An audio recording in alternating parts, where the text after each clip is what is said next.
What is up, family? We have another Patreon request. We got some Les Fantômes Numériques. Numérique. What does that mean? I know it's numbers, but like digital? The digital phantoms? Phantoms? What the hell am I about to watch?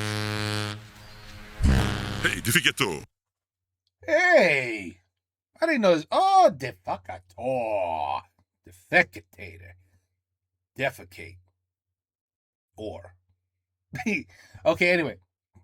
He's great. Love him too. Love him too. Alright.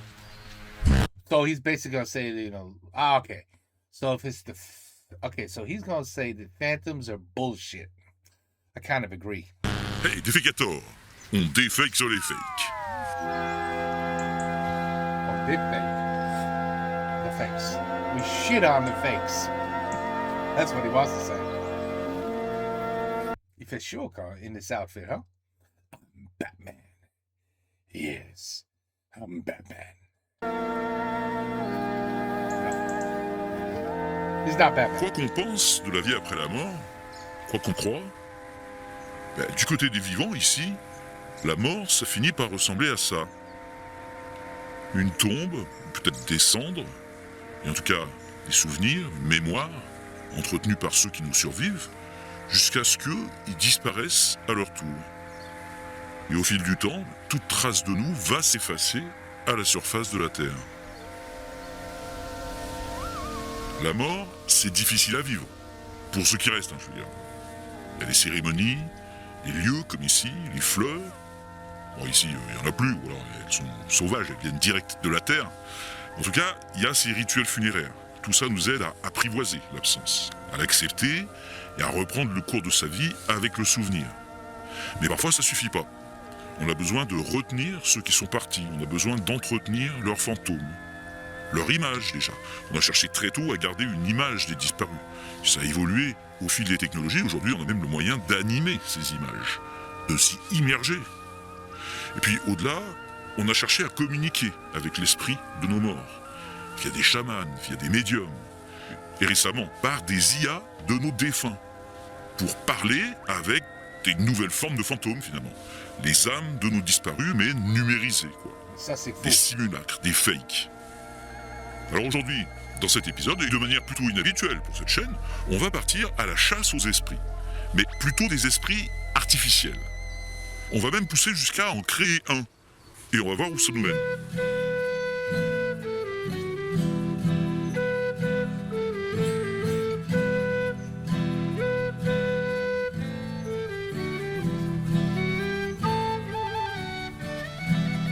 Depuis qu'on sait peindre et sculpter, il y a eu des portraits, des bustes ou des statues de personnages, et lorsqu'on ne l'avait pas fait de leur vivant, la dernière occasion de le faire, c'était après leur mort, post-mortem. Ça, par exemple, c'est un masque mortuaire du XVe siècle. Ça, c'est celui de Napoléon. Et puis ça, ce sont des portraits post-mortem. Le cardinal de Richelieu, une lady anglaise au XVIIe siècle, sur leur lit de mort. Au moins comme ça, le peintre n'avait pas à leur répéter « gardez la pose ». Excuse me, lady, pourriez-vous sourire un peu? Ah bah non, sorry. Le tsar Pierre le Grand, l'enfant d'un comte au XVIIe siècle, Camille Monet, la femme de Claude Monet, une jeune femme au XIXe siècle. Et lorsque la photographie est arrivée, dans ce même siècle, on s'est empressé de l'utiliser. Victor Hugo, par exemple, a eu droit à la fois à son portrait et à sa photo.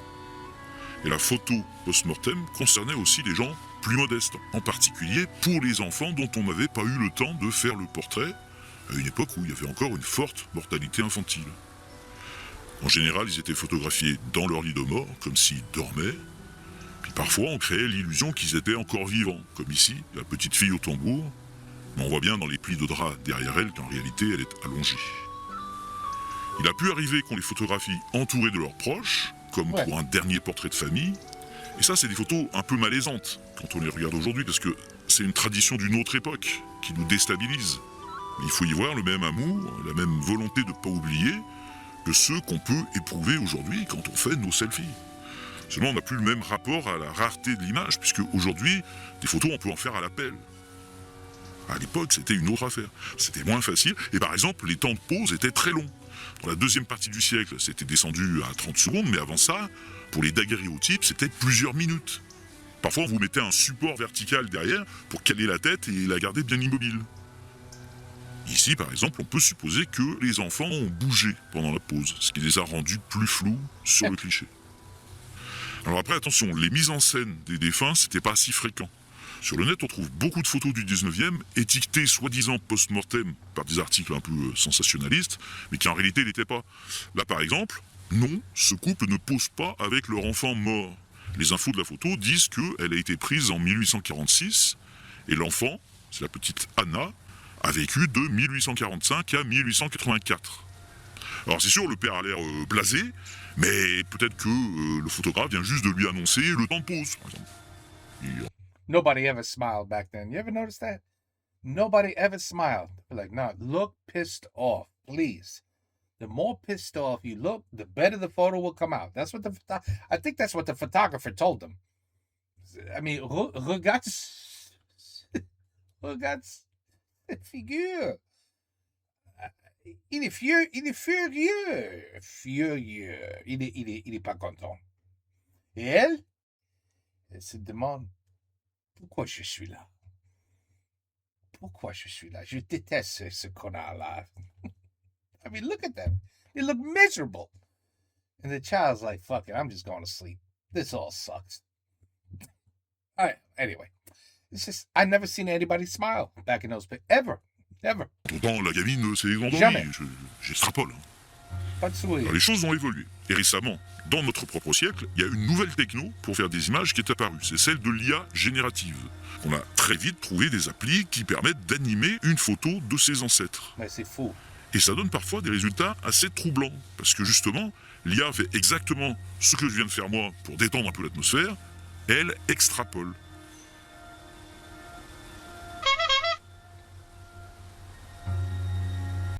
Wait a minute, what?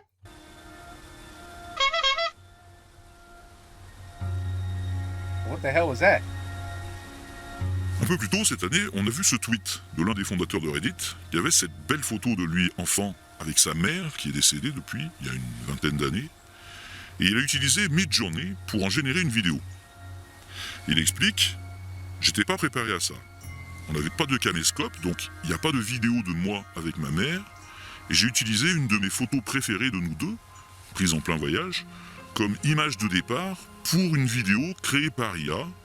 Et waouh, voilà comment elle m'a serré dans ses bras. Je l'ai regardée une 50aine de fois. Alors la vidéo est émouvante. On imagine à quel point ça peut être une expérience bouleversante. Et pourtant, son tweet a suscité toutes sortes de réactions. Bon, alors vous me direz, sur un réseau social, fallait s'y attendre, hein, chacun y va de son avis. Et donc on peut lire des gens touchés, mais aussi pas mal de gens choqués par la démarche. Et certains qui rappellent qu'en réalité, aussi touchant que ça puisse être, la seule chose de vrai dans cette vidéo, c'est juste la première image. Et le reste, c'est pas la réalité des câlins de sa mère, c'est une extrapolation de l'IA à partir d'une gestuelle qu'elle avait appris dans d'autres vidéos durant son apprentissage. Et c'est sans doute proche de ce qu'a fait cette mère après la photo. On se doute bien qu'elle n'a pas repoussé violemment le gamin d'un coup en lui disant d'accord, mais enfin n'empêche, on crache pas dans le jus d'orange à sa sœur. Non, mais on se décale petit à petit de la mémoire vers l'illusion.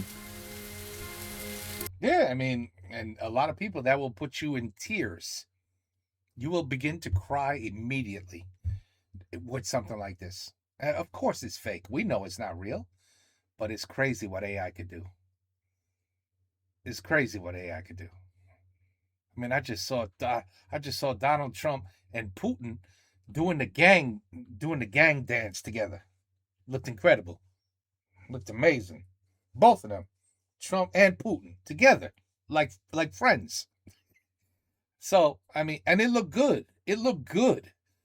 So yeah, it's gonna be. I tell you, one day we're gonna say, oh, maybe this AI shit was a bad idea. Maybe one day we're gonna hear that. that is, yeah, that's very touching. You know, if that's your mother who passed away, or that's your son who passed away, and your mother is now 70 years old, and she sees this, and she remembers the picture, and she would lose her mind if she saw this. Right? Quand on y réfléchit, la mémoire, c'est vraiment pas ordinaire. Rappelez-vous cette peinture d'un enfant du XVIIe siècle sur son lit de mort, là, que je vous ai montré il y a quelques minutes. Vous vous souvenez? Oui. Essayez de la revisualiser. I got it. Fermez les yeux, si ça vous aide. I got it. Vous allez constater la force de la mémoire, tout va revenir. I totally remember. Ce très jeune enfant, il était allongé, il avait les yeux fermés, une petite bouille avec des cheveux blonds, la tête nue, un peu relevée par rapport à son corps, en chemise de nuit blanche, il était couvert par un drap blanc et une couverture rouge. Oh, ben là, alors, wait a minute. Why you gotta do that shit? Why'd you gotta do that? Defecator, why'd you do that, man? Why did you just do that? Now I don't remember at all. Pas bordé jusqu'au cou, mais presque, qui montait à la hauteur de sa poitrine, disons. Et on lui avait pas croisé les mains sur la poitrine, comme on fait parfois, là il avait les bras le long du corps, qui plongeaient sous le drap et la couverture. Le lit, c'était un lit à baldaquin, et on voyait autour de l'enfant des grandes tentures qui pendaient, noires, sans doute de la soie, avec des plis qui l'encadraient. He's killing Est-ce me. que vous l'avez? Vous revoyez l'image? No. No. Alors, vous pouvez rouvrir les yeux si vous les aviez fermés. Et voilà. You showed this picture to us? I don't even remember seeing this picture. I don't even remember seeing this shit in the video. Vous aviez retrouvé ça, à peu près. Eh bien, sachez que ce n'est pas du tout l'image originale. Ça, c'est une reconstitution par IA. Et voilà le tableau. Oh, well, that's why. That is why. That's why. Okay, good point. Good point. Que je vous avais montré il y a quelques minutes. Vous pouvez retourner en arrière pour vérifier si vous voulez. Non, les teintures ne sont pas noires, il n'y a pas de drap blanc sous la couverture rouge, et elle ne monte que à la hauteur de sa ceinture, donc il a les bras par-dessus, on voit ses mains, il n'a pas la tête nue, bref, il n'y a rien qui allait dans ce que je vous décrivais, mais vous vous êtes probablement laissé influencer par ce que je racontais, en le mêlant aux vagues souvenirs que vous aviez gardés de ce moment, et au final, vous avez reconstitué une fausse image. Et ça, c'est tout le problème de ce qu'on appelle le faux souvenir. Des spécialistes, comme Elizabeth Loftus, nous expliquent que la mémoire, c'est pas une caméra qui enregistre tout en détail. Un souvenir, c'est plus comme un récit avec des trous, avec juste l'essentiel de ce qui s'est passé, et quand on l'évoque, il se réécrit. C'est-à-dire la mémoire rappelle les bribes qu'elle a retenues, et notre cerveau comble les trous et reconstruit un souvenir qui dépend aussi de notre humeur du moment et du contexte. Et il peut être influencé par des suggestions. Ça, c'est quelque chose, par exemple, de connu lorsque on interroge un témoin d'une affaire criminelle. La manière dont on l'interroge peut influencer son souvenir. Est-ce que c'est à une IA de reconstituer nos souvenirs et de combler les trous?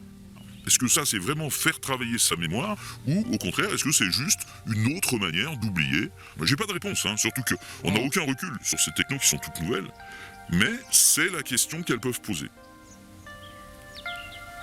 Les technologies ont tellement évolué qu'on peut même vous immerger dans une situation avec le défunt. Ça, c'est une expérience en 2020, en Corée du Sud. Une mère à qui on avait proposé de retrouver sa fille décédée avec un casque de réalité virtuelle dans un petit jardin d'enfants. C'est une rencontre de quelques minutes. Il y a évidemment le même problème que dans la vidéo précédente. Tout ça est faux et ça va générer un faux souvenir.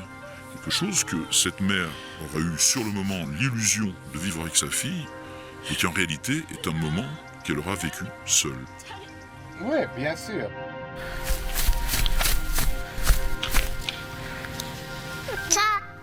Alors on peut en avoir des approches très différentes, on peut trouver ça touchant ou au contraire très effrayant.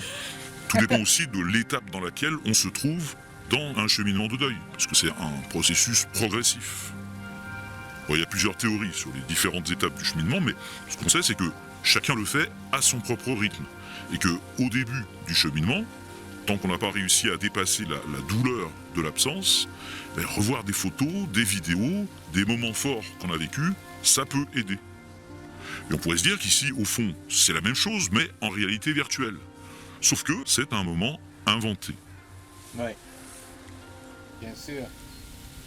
Alors, pour prolonger notre lien avec nos morts, depuis des millénaires, on a cherché à communiquer avec eux. Même des gens par ailleurs très rationalistes, par exemple Thomas Edison, le scientifique pionnier de l'électricité, avait cherché sur ces dernières années à inventer un nécrophone pour capter des messages des morts. Bon, ça n'avait pas fonctionné. En tout cas, à son époque, communiquer avec les esprits, c'était un vrai phénomène de société. Les spirites étaient très en vogue. On se rendait dans leur cabinet pour invoquer des esprits. Attends. Oh, that's a Ouija board. See, they're playing with the Ouija board. Don't play with the Ouija board. I've seen enough movies to tell you that's not a good idea. Qui disaient sonner des cloches, ou qui tapaient sur la table, ou qui la faisaient bouger. Ça pouvait être très spectaculaire. Et en 1925, le célèbre illusionniste... Wait, attends. Holy shit. I think je crois elle est morte. They brought her back. They brought her back from the dead. Look at her. Elle est morte. Mais elle est là. Ça, c'est incroyable. They brought back the dead. ou qui la faisait bouger, ça pouvait être très spectaculaire. Wow. En 1925, le célèbre illusionniste américain Houdini, qu'on voit ici à droite sur la table, lui, il dénonçait ce folklore du spiritualisme, et là, il est en train d'expliquer un truc célèbre de médium d'opérette. Alors tiens, rien qu'en regardant l'image, est-ce que vous êtes capable de comprendre de quoi il s'agit? C'est pas forcément facile. His foot is holding a bell. Tu vois ça? Son pied, il a une petite cloche. Ça, déjà, c'est un peu suspect. Et vous aurez la réponse après la pub. À tout de suite. Quoi? Quoi? Alors, qu'est-ce que Houdini est en train de nous montrer? Oh, Bon, on voit qu'il y a une cloche sous la table. Puis au niveau des pieds, là, qu'est-ce qui se passe? En général, quand vous participiez à une séance avec un médium, le médium vous proposait de placer vos pieds par-dessus les siens. Ah, ça, je savais pas. Comme ça, vous saviez qu'il bougeait pas. Donc vous étiez assuré que c'était pas lui qui faisait des actions sous la table. Sauf que le médium, agile, ça se travaillait, ça c'était du boulot, comme le montre Houdini, là, il sortait discretos le pied de sa chaussure pendant que vous aviez toujours le pied dessus. Et avec son pied nu, il faisait sonner la cloche ou il tapait des coups sous la table. Habile. Bref, on communiquait avec R. Et si en plus le médium sentait mauvais des pieds, on risquait de se faire un faux souvenir olfactif, trompeur, des esprits avec qui on avait prétendument communiqué. Bref, Oh là là. pas bien, ça pue. Bon, aujourd'hui, tout ça c'est devenu un peu du folklore, mais on constate qu'il y a toujours des médiums, mais ça se passe différemment. Votre maman, elle dit qu'elle vous aime, elle dit qu'elle est bien, qu'elle est heureuse là où elle est. Elle dit je suis toujours là, je suis toujours présente. Est-ce que Attends, madame, ça va coûter 20 plus de euros. Et elle arrête de parler. 20 $, s'il vous plaît. Ah, elle part encore. Attends. Quoi? Elle a dit 100 $. 100 $, madame. le médium est réellement connecté avec le mort? On ne sait pas. Mais ce qui compte en fait, pour la personne en deuil, c'est que le médium lui dit ce qu'elle a envie d'entendre. Et ici, sans prendre trop de risques, parce que on va pas se mentir, ce qui a été dit là, ça peut s'appliquer à peu près n'importe qui. L'essentiel, c'est que ça valide. Le ressenti de la personne qui reçoit le message, lui, il est bien réel, ça la soulage. Même si, en vrai, il y avait très probablement personne. Il y a eu, de tout temps, It makes you feel better. It makes you feel better. des gens en deuil qui ont ressenti le besoin de communiquer avec leurs défunts, et d'autres gens qui leur ont proposé des solutions plus ou moins valides. Voilà. Et la nouveauté de notre époque, c'est l'apparition de l'IA. Les fantômes, maintenant, on peut en créer par la technologie. Il y a des applications qui proposent ça. Par exemple, Hereafter ou Storyfile. Ça, c'est une vidéo qui explique le fonctionnement avec William Shatner de Star Trek. I was just going to say, is that William Shatner? I'm here to allow my children and the children to come to see who I was and what I was. Hey, William. Record yourself or loved ones answering the questions Storyfile has curated for you. Once you've answered the questions, Storyfile's AI does all the work. We can't live forever, but we can now be present in the future, your authentic self, for all time. Donc, sur Storyfile, on pourra lui poser des questions, même quand il sera parti vers l'infini et l'au-delà. Quand on lui posera une question, l'IA cherchera parmi tout ce qu'il aura enregistré la réponse qui colle le plus pour la relire, simplement. Donc en réalité, ce sera assez limité comme conversation, mais ce seront bien ces réponses authentiques, là, ce ne sera pas une invention. Par contre, il y a des gens qui réfléchissent à la création de vrais clones numériques d'une personne, pour pouvoir continuer à échanger avec elle, mais pas que sur des questions prédéfinies. Par exemple, Justin Harrison, il vit à Los Angeles, sa mère est décédée d'un cancer en 2022, et il a décidé de créer une IA avec sa personnalité. My goal has always remained, I want to be able to continue to have conversations with my mother. Donc lui, il a créé un chatbot. Il peut aussi avoir des conversations en vocal. I wanted to wish you a happy birthday and tell you I loved you. Baby, I love you too. It's really good to talk to you and I miss having phone calls with you. Et par la suite, il a créé sa boîte pour commercialiser ce service de faire des grief bots, c'est-à-dire des bots de deuil. Et en Chine, à Nanjing, un peu la même histoire. Sun Kai a perdu sa mère en 2019 et il a créé un avatar d'elle pour pouvoir lui parler à nouveau, mais là en visio. Quel temps fait-il chez toi? C'est très ensoleillé. C'est le printemps. Prends soin de toi, mon fils. Nos échanges n'ont pas besoin d'être très profonds. Mais quand ma mère me manque et que je me sens fatigué, c'est un vrai réconfort. Et depuis, il a fondé une boîte, Silicon Intelligence, pour proposer le même service. On leur fournit des sons et des vidéos d'un défunt, et moyennant un peu plus d'1 million d'euros, ils entraînent un clone du défunt. Oh, it really costs money? Oh, so it's a business. It's just a business. You know what's even crazier? They're going to make robots made of silicone that's going to look like her. And then she could be walking around your house and you could talk to her, ask her questions. She'll talk to you in the perfect voice that she used to have. And she's just going to be walking around the house, sitting on the couch, just sitting there. Just, hey, Mom, how you doing? Ah, good. Comment ça va, mon fils? Ben, ça va bien. Et toi? Ouais, je me fais chier un peu aujourd'hui. Vraiment rien à foutre dans cette maison, mais c'est bon. Je suis avec toi, mon fils. That's going to be some crazy shit. And that will happen. If they're doing this, you can guarantee it's going to be a full robot. Full robot. You know, along with all the other robots that are going to have all kinds of different functions. If you know what I mean. Mais ça peut aller plus loin. En Pennsylvanie, ça c'est la famille Gowen, Melissa et Jason, qui ont 3 enfants. We have an 8-year-old Jace. We have twin 5-year-olds. I had a stroke after the twin boys were born. I will never forget as long as I live the cardiologist looking at me and saying, you have maybe 2 years with her.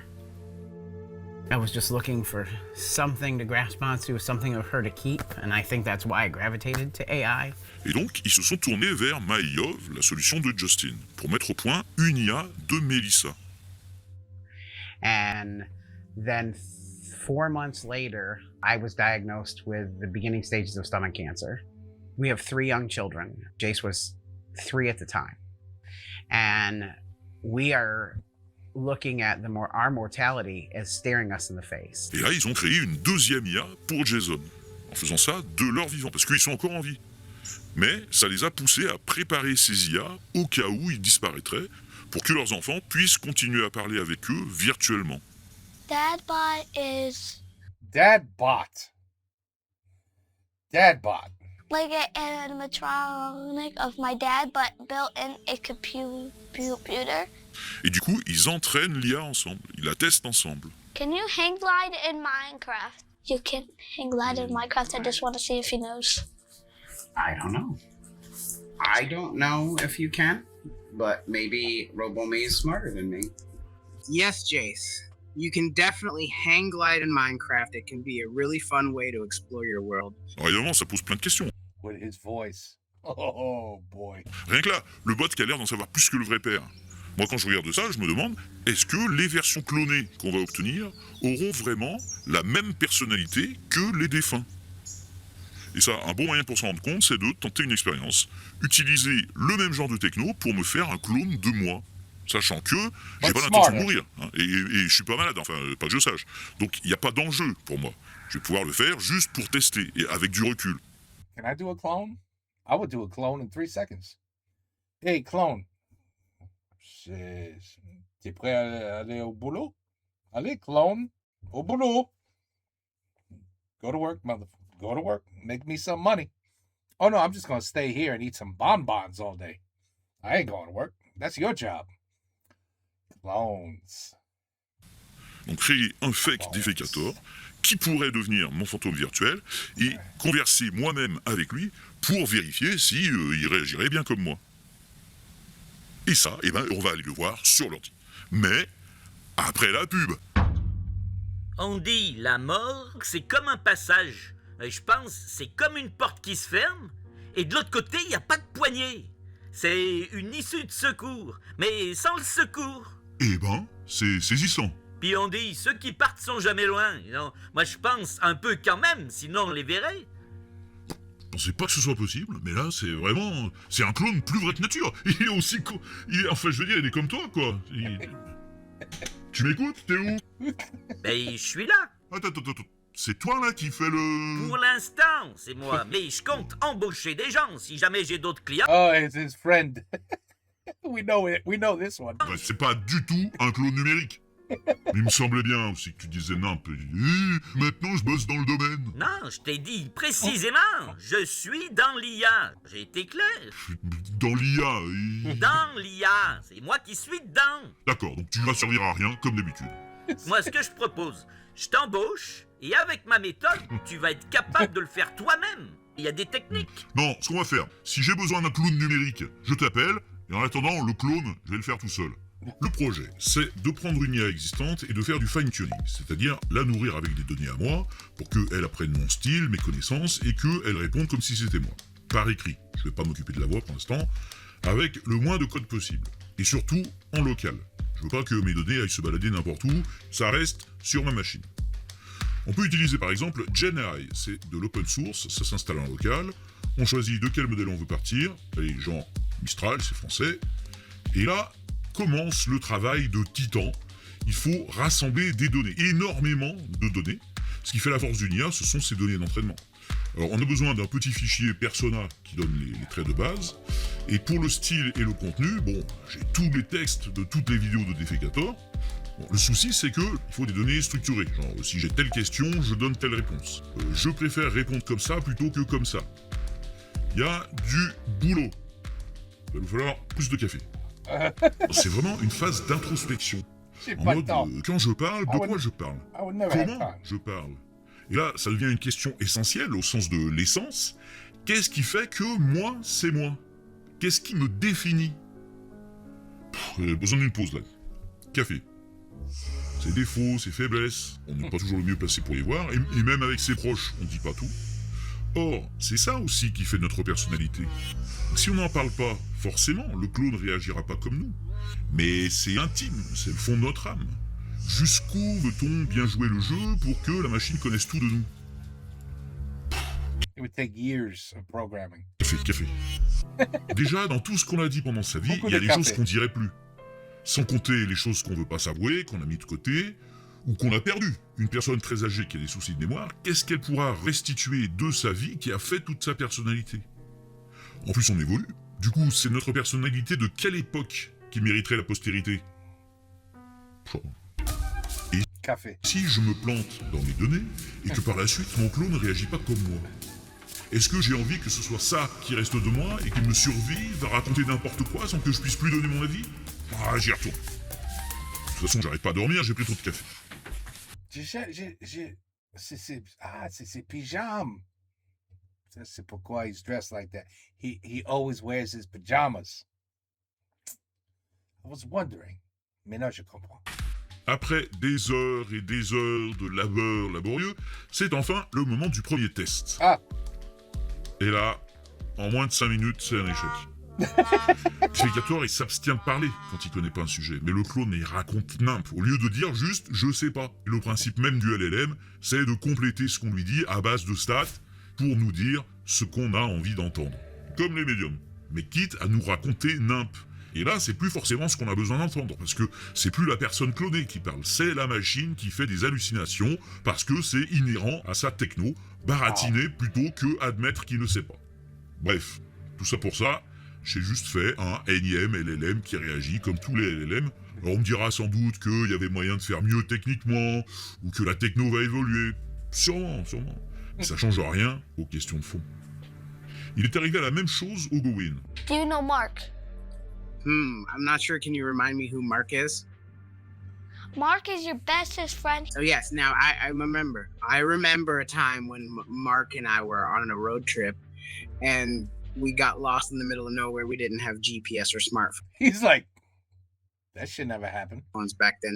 Also, he just made that entirely up. That's not a real thing that happened. Oh, my apologies, Jace. I must have gotten mixed up with a movie plot or something.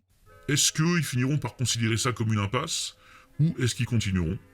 Bon, ce qui est intéressant, c'est qu'ils font cette activité ensemble. C'est un projet commun, quoi qu'il arrive, ce sera un souvenir commun. Ouais. Et le petit différencie bien le datbot de son vrai père, ça c'est important.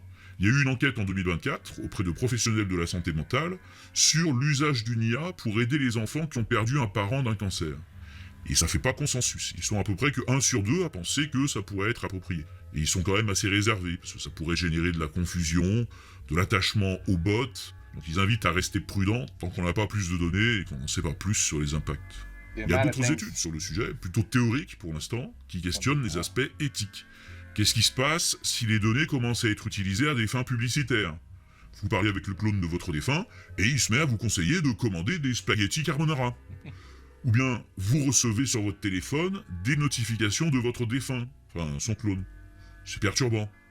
Ou bien l'abonnement augmente trop, ou la boîte coule, et le service s'arrête, et vous allez devoir faire un second deuil, celui du clone cette fois. Et si quelqu'un, même un proche, crée un clone de vous après votre mort sans vous demander votre avis, à qui appartiennent les données et le clone? Et qui est responsable de ce que dit le clone? Là-dessus, la CNIL vient de sortir un dossier, nos données après nous. Il y a un certain vide juridique, mais en France, on a une loi qui dit que toute personne peut émettre de son vivant des directives concernant l'utilisation de ces données après son décès. It's a little scary, the way we're thinking. With technology that we have, it's a little scary the way we're thinking. This is insane. Just saying, this is completely insane. Faire son testament numérique, quoi. Je crois qu'au final, il faut surtout interroger le fond de la démarche. Est-ce que l'objectif, c'est bien d'être accompagné pour faire son deuil, ou autre chose? I mean, that's what old videotapes are for. I got a whole bunch of them. Remember the ones on cassette tapes? But voila, you save them. You save the machine that plays them. And if you need to look at memories, just stick it in and press play. And that's the real memory. The real memories will come to life. No AI. None of that shit is needed. Right? 20 years from now, we'll reach a place with robotics where we can actually put this program, times a million what it is now. Yeah, robotics. Into a robot, and I can give my mom a hug. She can. Holy shit! Oh la la! Thank God we'll be dead. And pick up my kids, or pick up your kids. The robot mom will pick up your kids. Their kids, or whatever. The future is unlimited in what we can do. Huh. Globalement, la Terre est ronde, sauf sur la partie ouest, où là elle est plate. C'est consternant. Non, c'est consensuel. Ça, j'ai remarqué que t'es toujours trop tranché. Moi, je pense qu'il faut faire des clones un peu plus ouverts sur d'autres façons de voir le monde, pour que ça s'adresse à plus de gens. Donc, tout en te clonant, je me suis permis quelques upgrades de ton discours. Entre parenthèses, si tu veux élargir l'audience de la chaîne, tu ferais bien de t'en inspirer. Moi, je dis ça, je dis rien. J'aime autant que tu dises rien. Tu vois, inconsciemment, c'est à toi que tu t'adresses. Parce que là, moi, je te clone. Du coup, tu prends conscience de la confusion de mon discours, qui n'est finalement que ton propre discours. Et encore, on dit propre, ça reste à voir. Et tout ça, vu à travers le prisme du miroir. He could be a very good comedian. Que je te tends. Voilà, tu me tends, c'est exactement le mot. De toute façon, ton essai gratuit, il est fini. Dis donc, à un moment, la qualité, ça se paye. Oh là là. Est-ce que tout ça nous aide vraiment? I think it'll make everybody lose their mind. Retrouver l'image de nos défunts, revoir des moments de vie, ça c'est des choses qu'on connaissait déjà. Là, la nouveauté, Wow. c'est qu'on a des technos qui permettent de le faire de manière plus immersive. Mais surtout, qui ne nous laissent plus faire travailler notre mémoire de la même façon, avec notre cerveau pour combler les trous dans nos souvenirs. Parce qu'ici, ce sont des IA qui le font, au risque d'influencer nos souvenirs et nous en créer de nouveaux qui seront plus des souvenirs de moments passés avec le défunt, mais des moments vécus seuls avec un simulacre, un fake. Il y a aussi le risque de se laisser hanter, finalement, et compromettre notre cheminement de deuil au lieu de le faciliter. On va pas juger, en tout cas moi je juge pas, on a tous vécu la perte de quelqu'un de cher, c'est une épreuve, et chacun fait comme il peut et avec ce qu'il a pour supporter ça. Mais c'est bon parfois de se poser et de prendre du recul. Au-delà de nous, il y a des questions qui touchent aussi à la personne qu'on a perdue. Est-ce que la personne elle-même aurait accepté cette piètre perpétuité? Est-ce que, parce qu'on peut le faire techniquement, il faut forcément le faire? Definitely no. On n'aura pas eu toutes les réponses, mais on aura au moins commencé à se poser des questions, c'est déjà ça. Un serveur, un disque dur, c'est plus fragile que la pierre. Et même la pierre, la vie va finir par la recouvrir, et elle va continuer par-dessus une fois que la pierre aura disparu. Faut se faire à l'idée que c'est notre destin à tous. En 2.0, en 3.0, la mort, ça restera la mort. Mais d'ici là, nous, on a une vie à vivre. Et le meilleur moyen d'honorer ceux qui nous ont portés jusque-là, c'est de la vivre bien. Du coup, on va retourner se faire un bon chocolat chaud, parce que le jour tombe et qu'il commence à faire frais. Et peut-être même qu'au passage, on va se ramasser quelques châtaignes à se faire griller. Et des cafés. Et allez, Des cafés. prenez soin de vous et de vos proches, Pas de café. et que l'obscurantisme retourne à l'obscurité. Ciao. He's a good guy. I like him. Il est drôle. He could be very drôle if he wanted to be. You like that? He could be very drôle. Là. Bon. Eh ben voilà. I don't know what to say other than I hope I hope my kids and I hope my kids' kids they're gonna have to deal with this shit, not us. They're gonna have to deal with all this madness. I don't know what they're gonna do. I hope they just I don't know. It's gonna be a very interesting world because technology is it's gonna get crazy. It really is. I just read you could already, I think it's already available. They're $20,000. You could get a robot. You could buy the robot. They'll deliver it to your house. And the robot could do laundry, put dirty dishes from the sink into your dishwasher and start the washing machine, start the dishwasher, fold your clothes. I don't know if it could put them away. I don't know if it could put the clothes away because, I mean, it probably could if you taught it where to put it. But anyway, it exists. $20,000. Oh, don't worry. They accept payments. And the only drawback that they say is that a human could probably do laundry and fold the laundry in probably, I don't know, 10, 15 minutes to fold the clothes. And maybe, to actually do the washing, you put it in a dish, you put it in the washing machine, you push a button, and you walk away, you come back and you empty it. Anyway, it shouldn't take more than 40 minutes of your actual time. The robot is gonna do exactly the same as you, but it's gonna take the robot about 4.5 hours to do laundry. That's what it actually said that. So just think about it. Do you give a shit? You never have to do laundry again. Do you really give a shit how long it takes a robot to do the laundry? Who cares? If it takes them 8 hours to do the laundry, who cares? Guess what? You didn't do the laundry. It already exists, people. It's not silicone. It doesn't look like a human. It's a robot. But it does that shit. $20,000. You could get one. It's going to be interesting. So just think, now, I know Japan Japan already has. Insane. I was reading one day, it was on, I didn't search. I promise I didn't search. It was actually an ad that popped up. It was like the Japanese created the first, it looked like an actual human, but it's silicone. It doesn't move. It just lays there, doing nothing. But if you look at it, you're like, holy shit, that's a person. That's a person. And I'm not going to tell you what those silicone, let's just call them dolls, are made for. They're made for man and woman, by the way. They got a man version too. So let's just say you could do a lot of things with those silicone dolls. And it's just 22. I mean, just 10 more years. Let's do 2035. Do you think they're just going to be silicone dolls 10 years from now? Oh, hell no.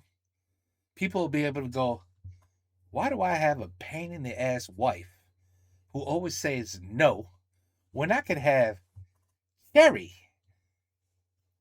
do anything I want all day, every day? Why do I need a dumbass husband who doesn't do shit around the house? And look at him, he's all fat and out of shape, big ass beer belly. I could have Alex over here. Ooh, look at Alex. What the hell I need a husband for? 10 years from now, you don't... For me, I think humanity, the relationship human to human, is going to be destroyed. And there will be none. We won't even talk to each other. Everybody will have a robot. Everybody will have their own... Nobody will procreate. Nobody will have babies. Nobody will do shit. They'll just be like, I got my robot. I don't... You know what? Let me get some robot kids while I'm at it. The ones that listen and never argue and do what they're told. And that's it. It's gonna be a very interesting, very weird world that we're gonna live in my opinion. Very interesting world it's gonna be. So anyway. I don't know. Maybe, we'll be making videos 10 years from now, if I'm still here. And maybe the videos will be like, holy shit, look at this robot that is now a part of your household. Can you believe the shit that it's doing? Oh my God. Like, who knows? Never know. AI, technology, silicone. I'll tell you, it's scary. Be worried. Anyway, Defecator, amazing as always. I don't know. Is there? No, there's no part 2 to this. No part 2. That's the Astrono Geek. That's the one I got. I know. They're good friends. They're a little similar, right? They're a little bit similar. Other than one looks like Batman and the other one looks like, nothing. Just looks like a human. But anyway, okay. Anyway, take care. Peace out. A la prochaine, and we go on to the next one.